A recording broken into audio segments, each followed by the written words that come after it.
Hello everyone. Last video में हमने समझा था कि what is the domain registration process. So now let's talk about the web hosting.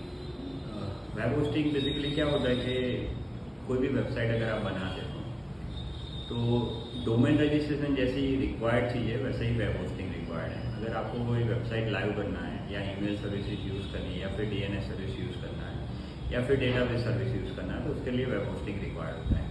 Currently there are PHP 8.1 version अगर आपको Linux server या Ubuntu server पे जाना है, और अगर .NET सर्वर पे जाना है तो आपको ASP.NET यानी विंडोज़ होस्टिंग लेना पड़ता है। There are multi more server provider is also, जैसे जावा होस्टिंग होता है। अपाचे में अगर आपको होस्ट करना है तो अपाचे के लिए उसके लिए अलग सर्वर लेना है। क्लाउड पे जाना है तो जैसे AWS है या फिर गूगल क्लाउड होस्टिंग है, ये सारे प्रोवाइडर है। वेब होस्टिंग नॉर्मली 3 टाइप्स के आते हैं, काफ़ी सारे भी आते हैं बट नॉर्मली 3 टाइप्स होता है। One is sad hosting, second one is the dedicated server and third one is the VP hosting. अब तीनों में डिफरेंस क्या होता है कि शेयर होस्टिंग है तो एक ही सर्वर होता है जिसमें मल्टीपल्स क्लाइंट्स को उसके रिक्वायरमेंट के हिसाब से स्पेस दी गई होती है। जैसे 100 GB या 1 TB का एक सर्वर है, जैसे कोई क्लाइंट को 20 GB दिया है, कोई क्लाइंट को 50 GB दिया हुआ है। तो इस टाइप से शेयर सर्वर काम करता है कि हर एक क्लाइंट का डेटा एक ही सर्वर पे लोड होता है बट अलग अलग डोमेन से वो रिडायरेक्ट होता है। Second one is the VPS server. VPS means is virtual private server. इसमें 2 टाइप्स होता है, यानी मैनेज सर्वर होता है या फिर अनमैनेज सर्वर होता है। अनमैनेज सर्वर होता है तो जो बाय कर रहा है उसको पूरा सर्वर कॉन्फ़िगर करना पड़ता है अपने रिक्वायरमेंट के बेस पे, और उसके बेस पे वो फिर वेबसाइट या जो भी एप्लीकेशन पे काम करता है। लार्ज स्केल एप्लीकेशन है जिसमें बैंडविड्थ ज़्यादा यानी विजिटर फ्लो ज़्यादा होता है तो उस टाइप का एप्लीकेशन होता है, उसके लिए VPS रिक्वायर्ड होता है। उसके ऊपर मैनेज सर्वर आता है। मैनेज में जिस भी प्रोवाइडर से आप VPS सर्वर लेते हो तो पूरा cPanel है या फिर सर्वर है, जैसे उबंटू है, लिनक्स है, व्हाटएवर सर्वर, विंडोज सर्वर है, आपको होस्ट करके चाहिए तो वो पूरा सेटअप करके आपको देते हैं। बट उसके लिए भी आपको नॉर्मली जो भी होस्टिंग के कॉन्फ़िगरेशन है उसका आइडिया होना चाहिए। Third one is the dedicated server. Dedicated server basically use for the root level access. काफ़ी एप्लीकेशन उससे होती है कि भाई काफ़ी जावास्क्रिप्ट है या फिर कोई लाइब्रेरी है जो रूट लेवल के एक्सेस मांगती है।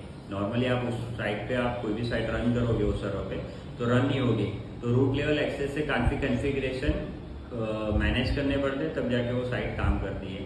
नोड पे साइट होती है या फिर आप ले लीजिए कि भाई फ्लटर में है तो फ्लटर में बैक एंड में कोई ऐसी लाइब्रेरी है विजिटर फ्लो की, तो उसके लिए आपको कंपलसरी डेडिकेटेड सर्वर पे जाना पड़ता है।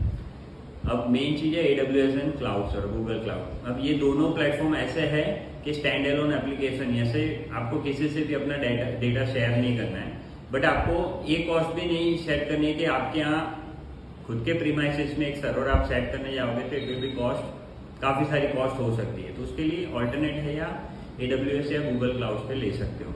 अब दोनों के बेनिफिट ये है कि एक तो डेटा आपका सिक्योर पूरा रहता है, उनका सिस्टम है, पूरा आर्किटेक्चर है जो भी सर्वर का है पूरा सिक्योर सिस्टम पे होस्ट रहता है। सेकेंड थिंग, उसमें जैसा भी आपको कॉन्फ़िगरेशन चाहिए, जो भी OS सिस्टम लॉन्च करना है, बैंडविड्थ आपको मल्टीपल फॉर्मेट्स में मिलती है। क्लाउड है तो मल्टीपल सर्वर अलग अलग लोकेशन पे होस्ट रहते हैं तो साइट आपका कभी भी डाउन नहीं होता है। जैसे कि अगर सर्वर आपका US में है, ऑस्ट्रेलिया में है, मल्टीपल लोकेशन पे है, US पे कभी कोई प्रॉब्लम आया है तो आपका सर्वर जो है ऑस्ट्रेलिया के लोकेशन से एक्टिव रहेगा, तो उसकी वजह से आपका साइट कभी भी डाउन नहीं रहता है।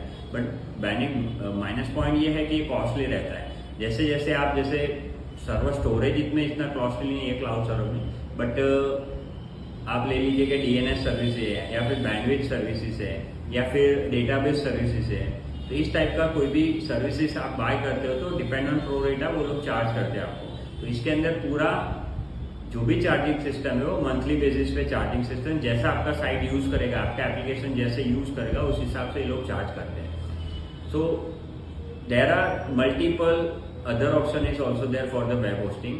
तो उसके लिए क्या होता है कि भाई जैसी आपकी साइट के रिक्वायरमेंट, काफ़ी क्लाइंट्स में ऐसा होता है कि उनको रिक्वायर्ड ही नहीं है भाई AWS पे जाने का या गूगल क्लाउड या डेडिकेटेड सर्वर या VPS का, बट मल्टीपल प्रोवाइडर या वेंडर ऐसे होते हैं कि वो कंपलसरी वो बाय करवाते हैं, बट वो रिक्वायर्ड नहीं होता। जिसका नॉर्मल वेबसाइट है, वर्डप्रेस वेबसाइट है या फिर ई-कॉमर्स साइट है जिसका विजिटर फ्लो इतना नहीं रहता है, तो आप स्टार्टिंग लेवल पे शेयर होस्टिंग यूज कर सकते हो। शेयर होस्टिंग यूज करने के बाद 1 साल में आपको लग रहा है कि नहीं अब ये सर्वर कैपेबल नहीं है, तब जाके आप VPS पे जाइए, उसके बाद डेडिकेटेड पे या फिर क्लाउड पे जाइए। पर प्रेफरेबल मैं ये करूँगा कि अगर इतना रिक्वायरमेंट है तो फर्स्ट कॉस्ट इफेक्टिव आप शैडो होस्टिंग में जाइए, उसके बाद आप उसको लार्ज स्केल पर ले जाइए। Thank you so much.